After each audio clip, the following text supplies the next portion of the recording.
Jester Lord is now at 4k, since it gains attack regardless of which side the spell is on.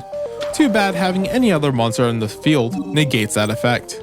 I draw into Skull Dice, giving me a chance to get over the Cocoon. Too bad it's not good enough. Alright, game 2 does not start out any better, as Marik starts off with Pot of Greed. And then sets 5. Okay. Not long after winning against Pegasus, Yami tells Yugi that fate has more in store for their future. Later that day, Yugi and Tia come across a fortune teller. They ask for a personal item in order to tell the future, and then, in the world's craziest twist, runs away with the item. The twist don't stop there, and we discover the fortune teller was actually Bandit Keith all along. Or not? We learn that someone is actually mind controlling him, and without our Millennium Puzzle, Yugi will have to duel without the spirit's help.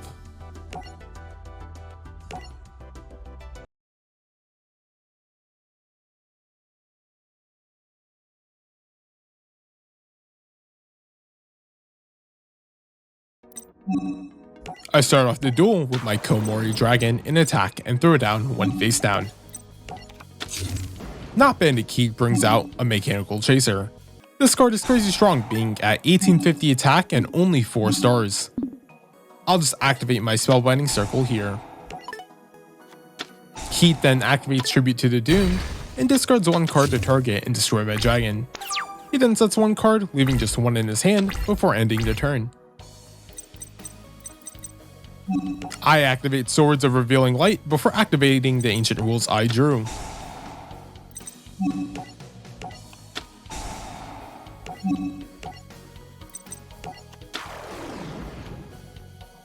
With Summon Skull on the board, I can get rid of the Mechanical Chaser, and Winged Dragon can get in for an extra 1400. Bandit Keith activates his Curse of Fiend and sets 1. I just change them back to attack. After continuously destroying his set monsters,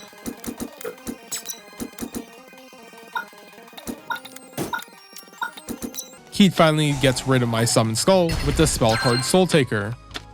With no follow-up, I drop down my second Komori Dragon and leave Bandit Keith with just 550 life points remaining. Keith draws, but it isn't enough as he ends his turn without doing anything.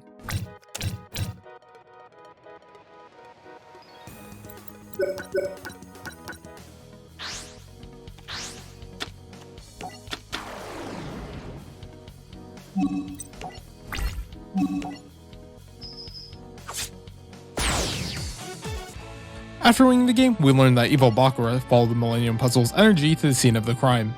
Here, Bakura discovers the evil presence controlling Bandit Keith's mind and severs the connection. Marik is revealed. Disturbed that an unknown force was now after his Millennium Puzzle, Yugi asks Tia for her help. Conveniently for us, Domino City just opened its Egyptian exhibit where we see stone carvings bearing striking resemblance to Yugi and Kaiba. After having ruined a format, Ishizu Ishtar introduces herself and exposes a bunch of information that basically boils down to us needing to win a tournament involving a certain children's card game. I mean, of course it does. What did you expect? Anyway, we meet up with Joey in Battle City and learn that he lost his Red Eyes Black Dragon to a rare hunter. I start with setting my Giant Soldier of Stone and my Chain Destruction in the shape of a cross. Seeker starts off with a Pot of Greed. Not bad. He follows up with an Upstart Goblin and draws into another Upstart Goblin. And then activates a Graceful Charity. All these draw spells is kinda cringe, but I'm hoping he just breaks. He summons a Gear Golem, the Moving Fortress, but for some reason in attack mode. I decided to just activate Chain Destruction here, sending his other copies of Gear Golem to the graveyard. Seeker then activates the second Pot of Greed and second Graceful Charity. Now I have no idea what to think. He went through a bunch of draw spells, but he still has his deck left. Perhaps has some time left. Unfortunately, drawing into another Chain Destruction does not immediately help.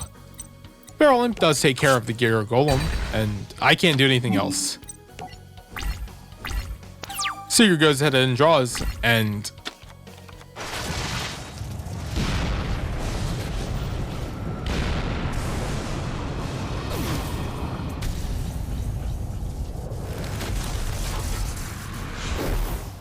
Game 2, Seeker starts with a Pot of Greed, then Pot of Duality, then Graceful, then another Graceful, then another Pot of Greed, and then set 1. I mean, he's only 10 cards deeper in his deck than I am. Surely this Mirror Force I drew will help. I set a couple before activating Monster Reborn to take the Red Eyes in Seeker's graveyard.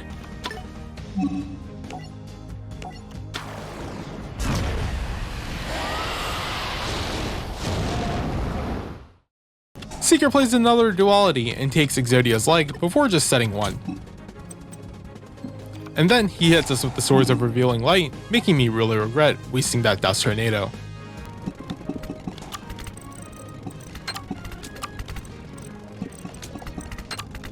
And then there's Exodia.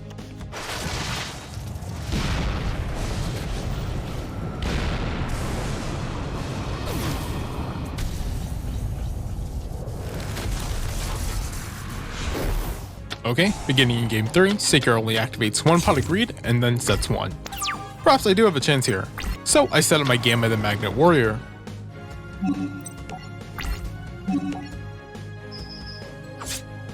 Seeker then just Dark Holes us.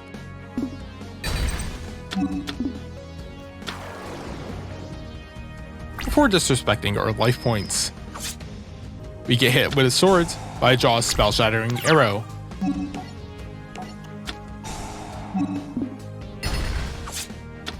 With the combined power behind my Gamma Warrior and Beaver Warrior, I bring Seeker down to just 2300 life points, leaving him with just 1 turn. Seeker draws and flips over Reckless Greed, then Pot of Greed, then Duality,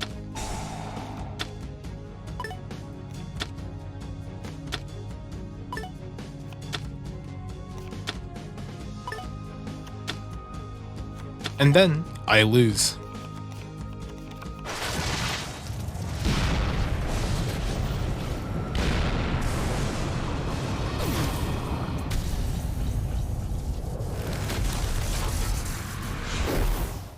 Seeker starts again, but this time he only sets 1.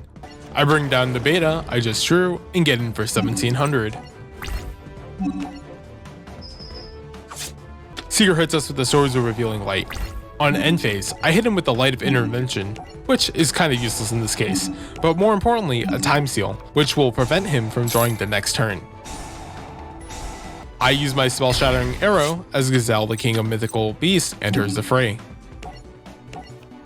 With his attack, Seeker is down to just 2600. Seeker activates Reckless Greed.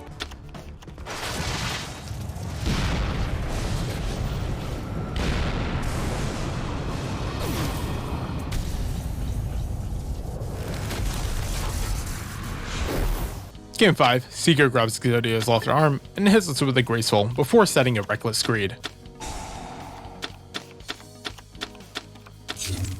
I get in for 1500. Seeker drops swords, and I question if I should even play this match out.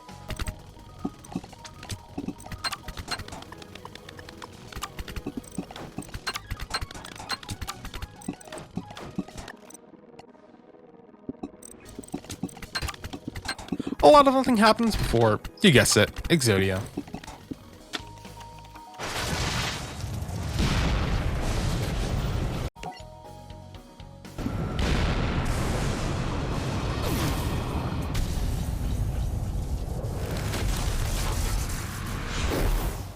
Game 6 begins, and I see my hand, and honestly, I'm not even gonna bother.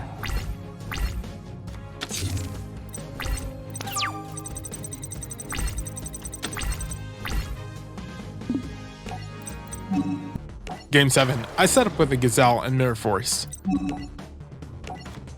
Seeker just Dark Souls it, and then follows up with a Graceful into Pot of Greed. Into an Upstart, into another Graceful, into Exodia. If Seeker went first, this would have been the FTK.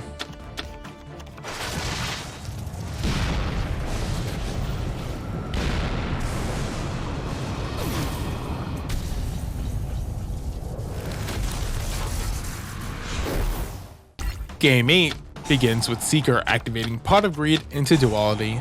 Yes, shocker, I know, but he has not changed X, to no one's surprise. I drop down my Swords of Revealing Light, and Gazelle takes care of the piece of Exodia. I chain Light Force Sword on the draw because I can, and hope it hits something important.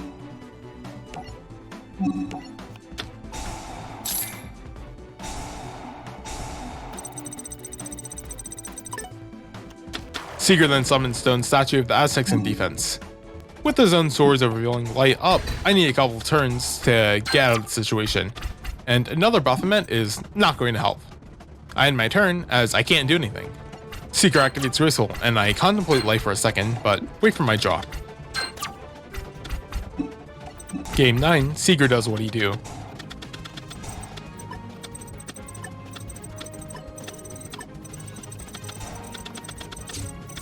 I summon my Beta and attack the face down. Seeker hits us with a Swords of Revealing Light, and I for some reason think the only thing that has been revealed to me is how annoying this card really is. Swords finally expires, but don't worry, it only gets worse.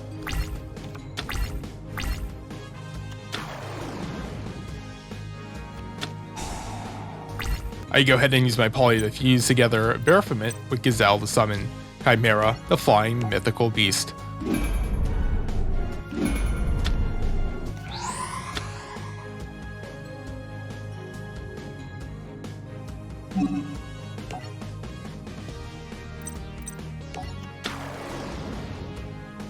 Of course, it doesn't matter.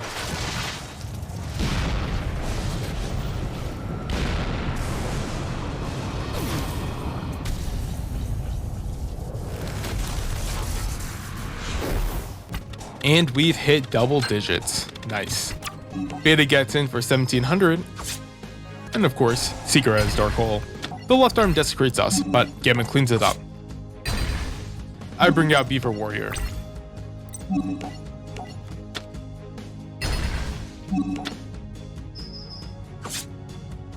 After battle phase, Seeker is down to just 3800, and we lost.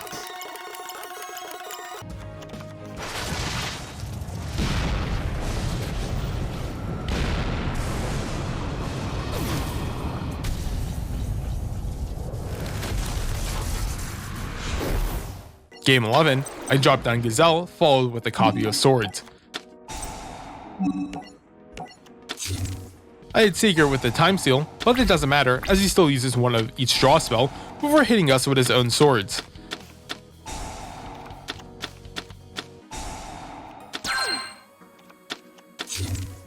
Seeker activates his Reckless Greed and draws 2.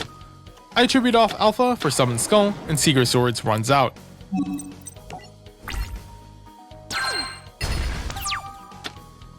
Of course, he has the second Swords, but I did save my Dust Tornado this time. I bring out another Gazelle and get in for 2500.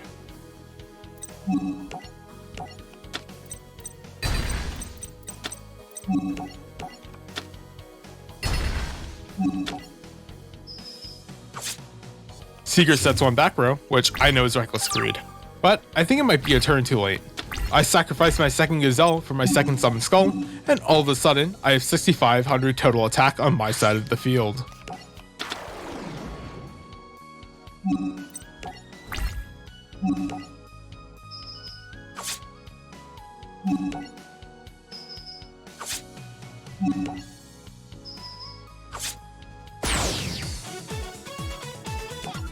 We escape the nightmare and rescue not just our sanity, but also Joey's red eyes. Upon witnessing the loss, Marik speaks through the rare hunter, telling us that he was the weakest in the crew. Marik then tells us all about the Millennium items and the existence of the Magician God cards.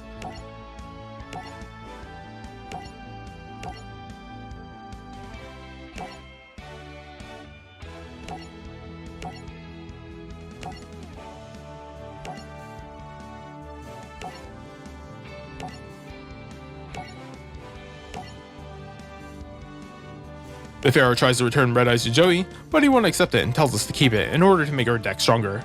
Cute how Joey thinks Red Eyes is a good card. That's probably why his deck is dogshit.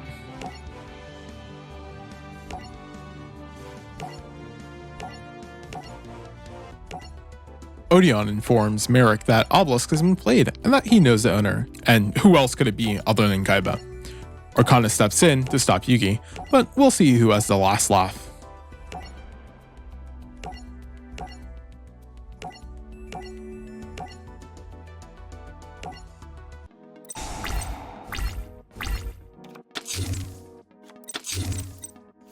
Arkana begins by simple set 3 before bringing out his Jester Lord. At 3k attack, I may have my work cut out for me. I activate my Graceful to draw 2. A Graceful again, trying to draw something, which I guess will be our copy of Swords. Jester Lord is now at 4k, since it gains attack regardless of which side the spell is on. Too bad having any other monster in the field negates that effect.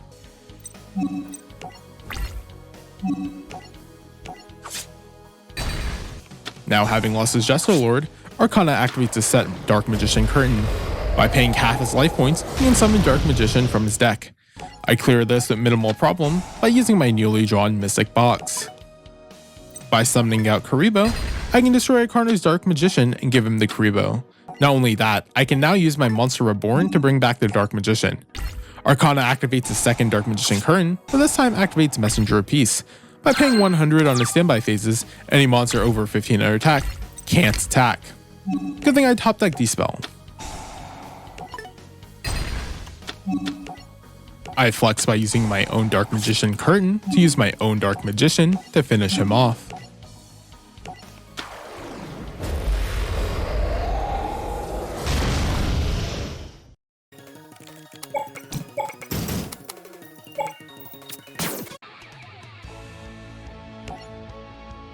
Marik taunts us once more by doing nothing but waste our time.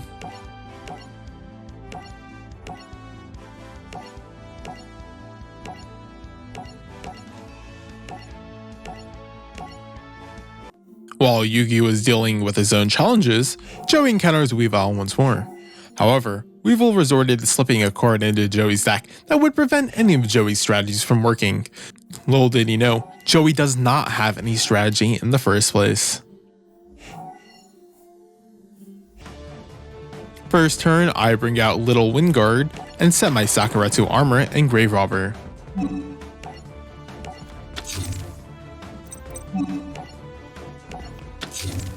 Weevil sets 2. I bring out Time Wizard and head to battle phase. Windguard gets over the set Howling Insect. Off that, Weevil brings out his Petite Moth, and Time Wizard clears it no problem. I activate Windguard's effect and it changes its battle position. Weevil blind MSTs me and luckily hits my Grave Robber. He sets 1 and ends his turn. I tribute Time Wizard and bring out my Garuzis. I attack and unfortunately it's a Cocoon of Evolution. Weevil sets 1 more on his turn. I attack into it and it's a Kisatai. Upon being attacked, this card equips into my Garuzis, letting Weevil gain 900 life points on each of his standby phases. I draw Gearfried just a turn too late, but summon him out. Weevil just stalls.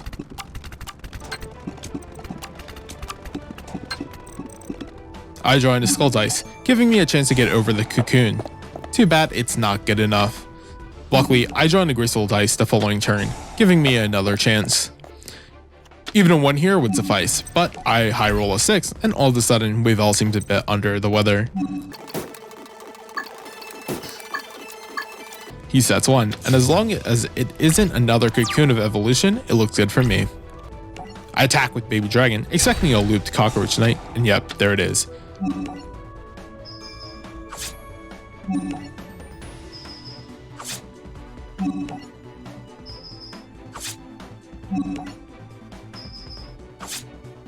Weevil has no other option the following turn, and I win the game.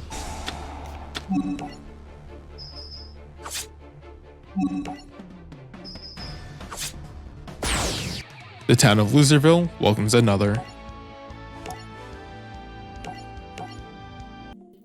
Yugi encounters Strings, the quiet one, but Marik can't stop himself from talking.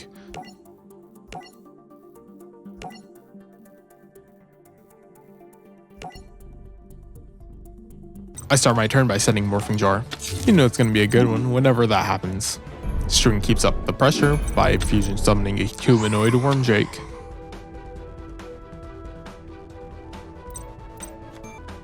He attacks into my jar, and we both discard to draw 5. String plays a card of safe return alongside setting 2 more cards. I throw down my swords, and not being in any rush, I bring out Beta, the Magnet Warrior. String just sets 1. I set another, and String sets another. I flip over my Dust Tornado to get rid of this card of safe return before it gets out of control. Next, I tribute my Beta and finally take care of the Worm Drake.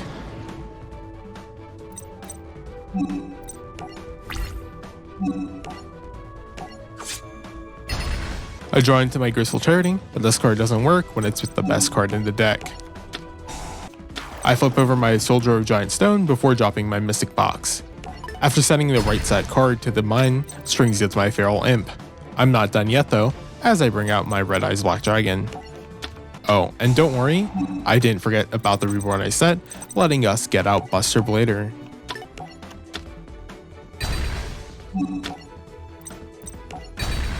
I accidentally clicked too fast and killed Revival Gem. But maybe this was secretly a 200 IQ play to make him pay an extra 1000 life points. Luckily, it doesn't matter as Strings just sets another. I activate Card Destruction for fun, and it forces Strings to discard a copy of Slifer the Sky Dragon. After clearing his field, Strings activates his Nightmare Steel Cage. While this card remains on the field, for 2 turns my monsters are denied the ability to attack. I in turn activate my swords, which is basically just the better version. And it's for no other reason because I can. Steel Cage and the second copy expire, allowing me to finally destroy some of his monsters. Thanks to Revival Slime, String manages to clog up his board once more and ends his turn with the Dark Door. With only one of my monsters being able to attack and him being unable to activate Revival Slime anymore, it's a pure battle of attrition. I activate Card Destruction, hoping to draw into spell removal, but don't. However, I decided to do a little trolling, and in the most obvious debate plays to anyone other than Konami AI, I change all my monsters to defense position and set Mirror Force. To my surprise, Strings tributes all 3 of his monsters and brings out Slifer the Sky Dragon.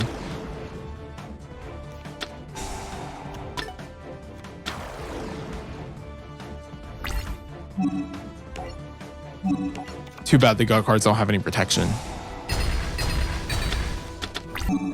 On my turn, I enter battle phase, but my reaction speed is a little too fast, so I ended up entering battle phase before switching any of my monsters to attack. Strings actually had another Call of the Haunted set and brings out Slifer once more. With 3k attack and defense, it might actually pose some trouble, except he sets a card for some reason. Except that's not all, because I didn't actually read the card, but apparently Slifer, if it gets special summoned, gets sent back to the graveyard. I mean, why add another terrible restriction for a Tree Tribute God card? Like, whatever. Feeling bad for Strings, I do some more trolling by activating my Swords of Light. And I don't know if you noticed, but as I draw my final card, String has already done so the previous turn. Yep, we win by deck out.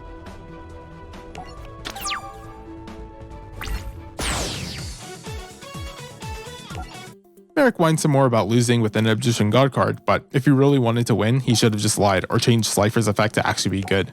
It's not like anyone would have known. Entering the Battle City Finals are Kaiba, Yugi, Joey, Mai, and Marik, who is currently in disguise as Namu. Bakura is also revealed here, but appears to be in his innocent form. Odion, who the gang has never seen, introduces himself as the real Marik. The first duel is Yugi versus Bakura, but it's painfully obvious that he's actually the spirit, and Joey can't help but explain how they work in the most Twitter way ever.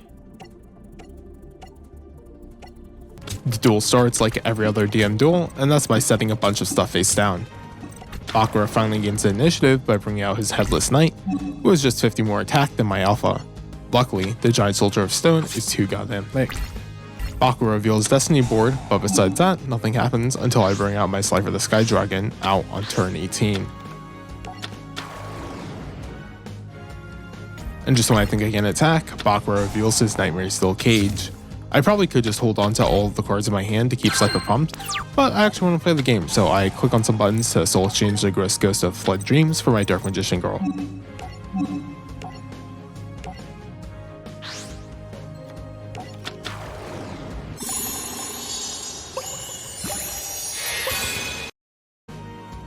With Soul Cage now expired, we can make some moves, leaving Bakura with just 1700 life points.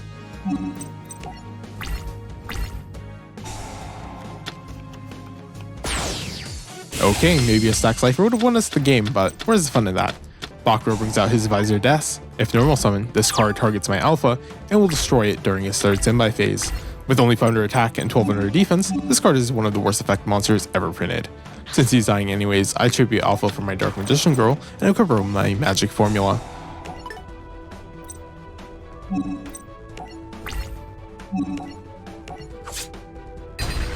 Bakura stalls for a few turns, trying to complete Destiny board.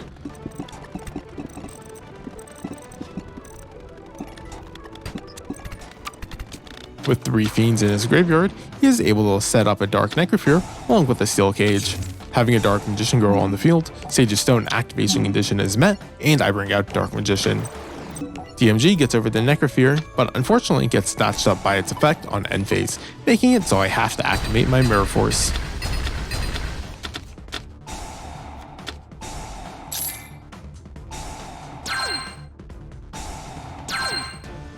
Jagun's effect pops my special summon Dark Magician.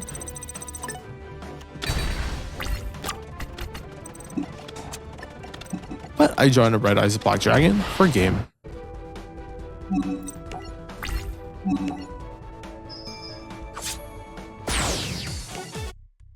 After the duel ends, innocent Bakura returns. We postulate that the evil spirit needs Bakura as a host.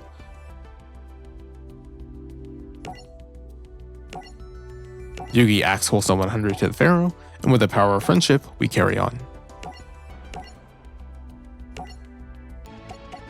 Some dude named Shoddy exposes all over us before the duel between Joey and Odion.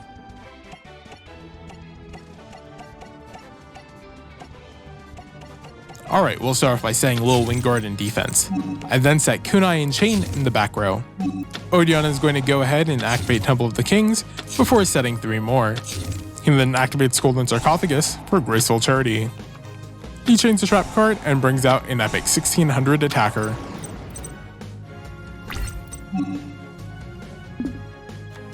We bring out Swordsman of Landstar and just crash against his Cat of Ill Omen. Odion is going to go ahead and get Graceful and just set 1. I think our best bet here is to just use Time Wizard.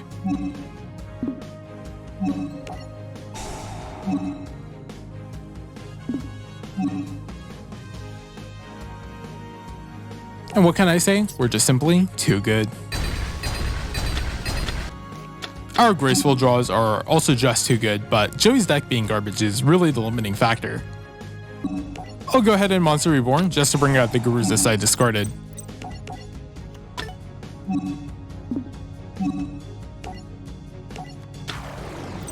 Odion then chains Tiki Soul, and I'm going to chain my Kunai in response. Odion drops down his swords, and we stare at each other for a few minutes. And chains March of the Monarchs. This makes it so his tribute summoned monsters cannot be targeted or destroyed by card effects, an effect I should have read before trying to bottomless.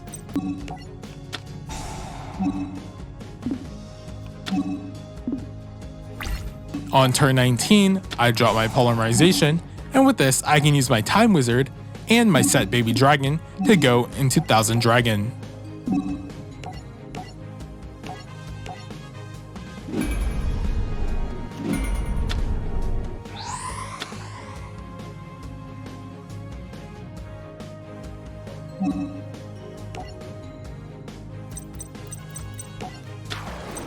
Our Thousand Dragons still can't get over the circuit, but we're going to go ahead and activate our Skull Dice. Unfortunately, we only get 2, dropping it down to 2800, but here we can summon our Rocket Warrior, and then when we attack into the Mythical Beast of Circuit, it drops down to 2300, allowing our Thousand Dragon to clear the field. Odion draws, but it doesn't appear that he can play the card.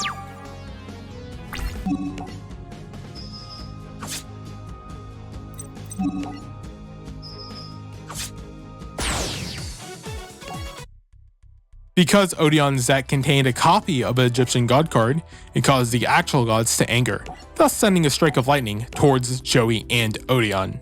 Children's card game, by the way.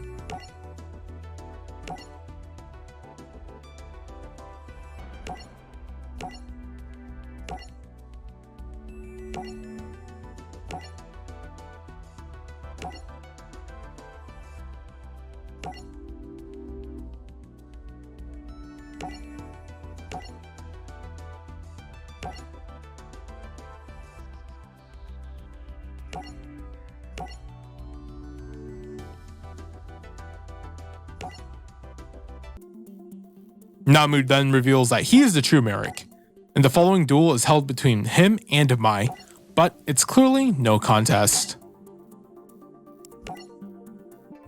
The 8th and final duelist, Ishizu, reveals herself against Kaiba.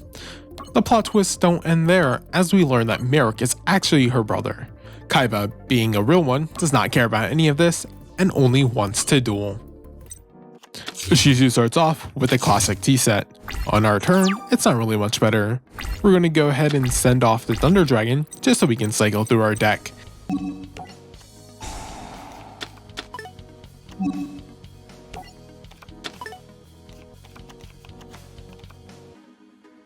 Next up, I'm going to go ahead and just soul exchange for my Kaiser Glider, which gives us a crazy 2400 attacker on the field.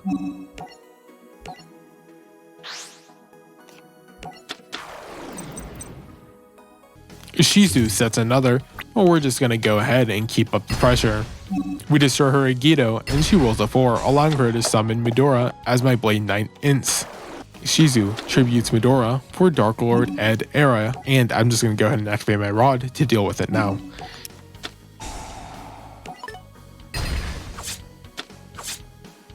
Ishizu isn't done as she flips over her set Midora, who is now at 2700 attack. Kaiser Glider is able to return to Midora, but only for one turn. I have to Silent Doom just to bring out the Blue Eyes, because even though it cannot attack, it's still a massive threat just being on the board. Ishizu activates Monster Reborn to bring out my Blue Eyes, and all of a sudden, we have no more life points.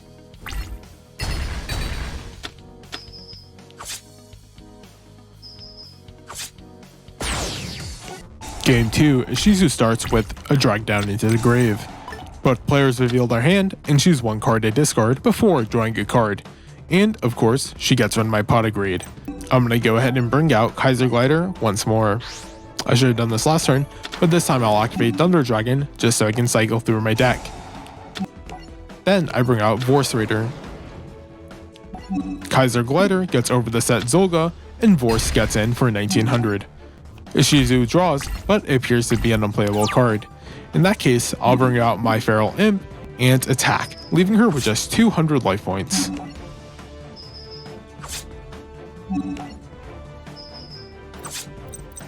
It's her turn, but I did set a Ring of Destruction, so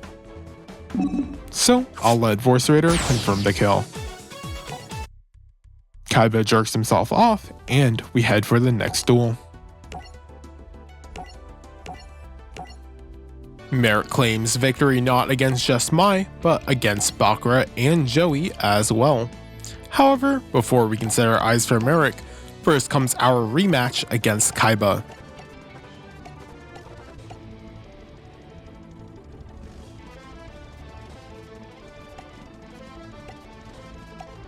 We're going to go ahead and start off by dropping down Gazelle, the king of mythical beasts. Very cool, you know, very balanced. Kaiba then brings out his Kaiser Seahorse, which can be counted as 2 tributes for light monsters. Obviously, that's just straight up Blue Eye support right there. He then gets rid of our Gazelle. It's not going to be a problem since we're just going to go ahead and activate swords and slow for 3 turns. I bring up Queen's Knight. Then I bring up King's Knight, which allows me to activate it. Bringing out Jack's Knight. With all the knights on the field, nothing special happens. They just exist.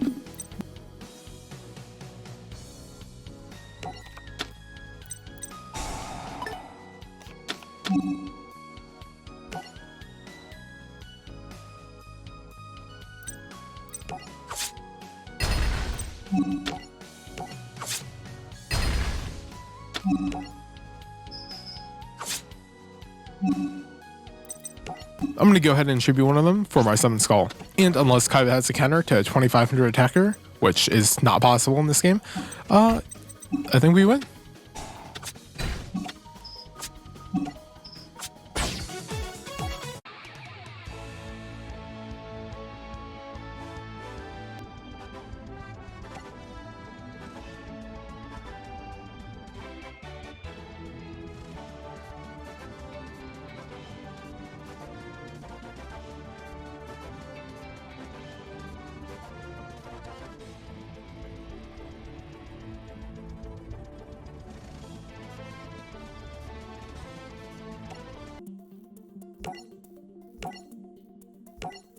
Turn 1, our hand looks okay, kind of limited though, so I'll just go ahead and straight up pass.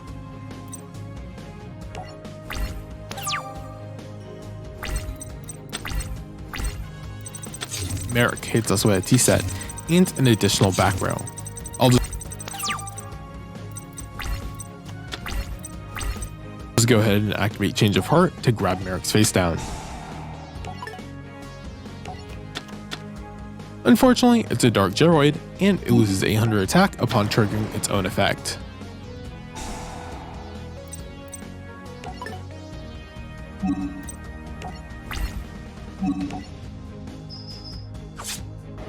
Marik's board is pretty weak right now, but if I don't start taking care of it, it will become a problem. So, while it's not the cleanest, I'm going to go ahead and activate Brain Control to take Gilgarth.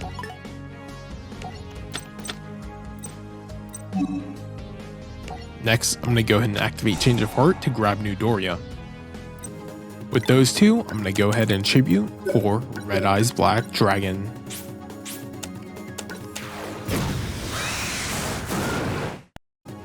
We go into attack, but Marik activates his Mirror Force, and now we're all the way back to square one. Vengeful Bog Spirit will add Summoning Sickness to the game, and Dark Geroid won't stay for long as Legendary Fiend takes its place.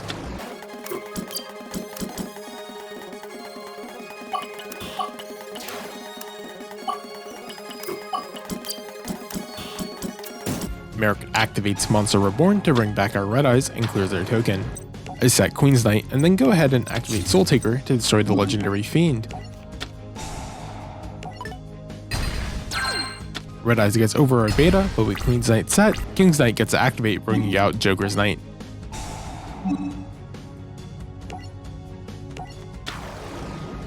None of these get over Red Eyes, but they do act as fodder for my Dark Magician.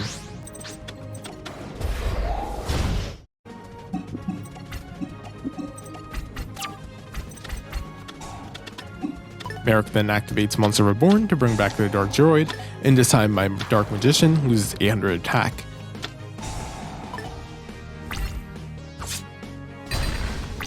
I draw another Fiend Sanctuary, but it isn't good enough unfortunately. Alright, game 2 does not start out any better as Marik starts off with Pot of Greed, and then sets 5. Okay. Whoa. King's Knight will try to get in, but Nidori's effect will destroy it, and Coffin Seller deals 300 damage. All I can do now is send my Mirror Force.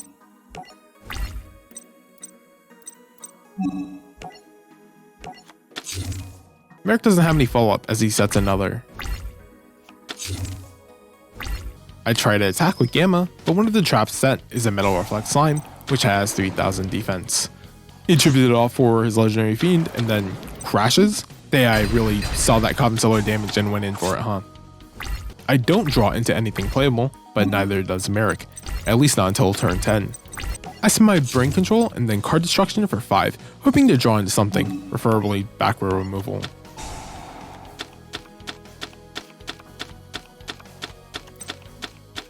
Queen's Knight enters the field and successfully gets in her attack for 1500. I'm okay with this, but now I'm seriously confused at what cards Marik even has set. I bring out my King's Knight and go in for the attack, leaving Marik with just 1600 life points.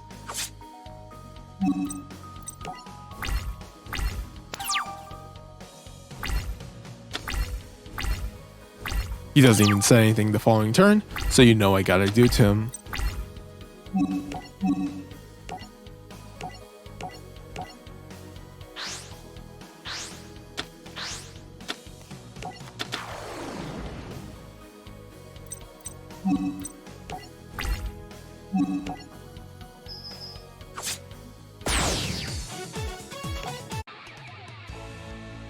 Victory clears the darkness from Marik's heart, and with that, we gain all of the Millennium items and Egyptian Guard cards.